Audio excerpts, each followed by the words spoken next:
Welcome back to The Reset. I am Sean Tucker, human performance scientist and authority architect. We are here in the Living Lab documenting the science, the struggle, and the shift for every high-performance dad and founder who is ready to bridge the gap between their presence and their ambition.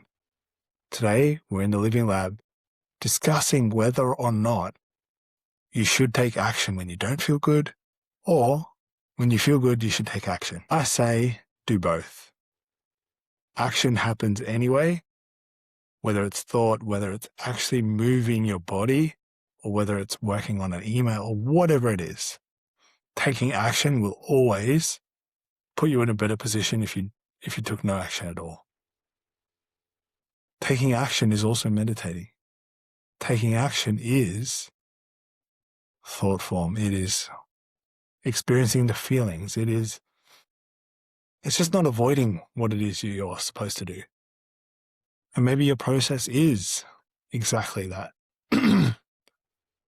Maybe your process is to actually go ahead and feel what it is that you are avoiding.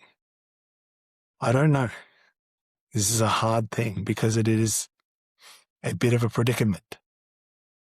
If you were to know what it is that you are meant to feel, wouldn't you allow yourself to feel it? I'm sure it's not as bad as what you think it is. But at the same time, are you moving when you're avoiding taking that action of feeling? If you're moving, well, maybe those action steps are actually helping you, not by avoiding what you're not feeling, but actually moving you to where it's turning it into something productive. I really don't know. And I don't think there is an answer to this.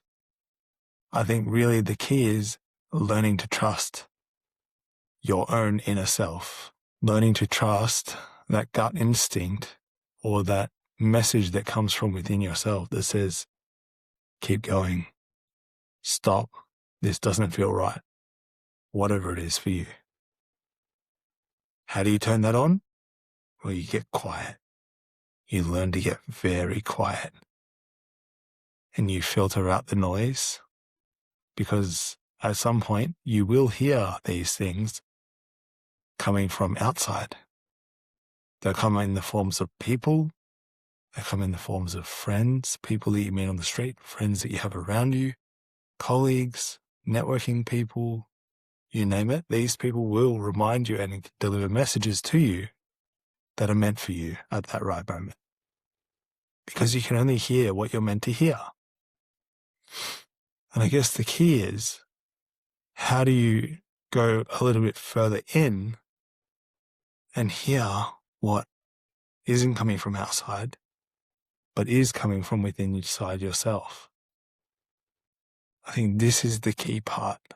If you can learn to trust that part of you that is communicating what it is that you want, what it is that will take you to that next step, because you only need to take that next step,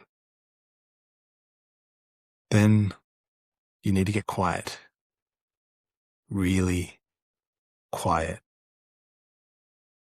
The more you still your body, the more quiet you'll become.